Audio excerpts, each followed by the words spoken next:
Hey guys, wanna know how to sign into your Krisp? When in this video, I'm going to show you an easy step-by-step guide on how to do it. So let's get right into it. Now first off, make sure you have created your account. If you have not, I have created a detailed video on how to do so. Make sure to watch it. It's right here.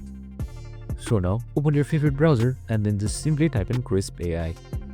Now click on the first link right here. That will redirect you to its official page.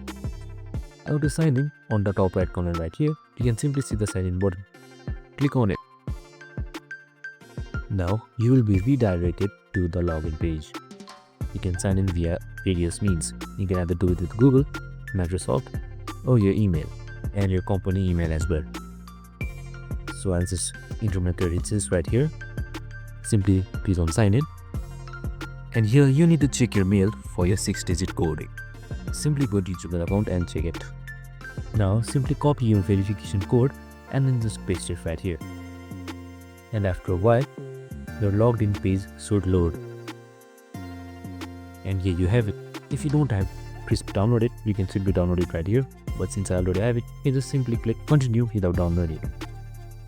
And here you have it. You have your login UI right here. It's as easy as that. Now you can also follow the same steps to sign into your desktop app. And that's it. I hope this video helped. If it did, make sure to like, subscribe and tune in with us for more related videos. See you in the next one.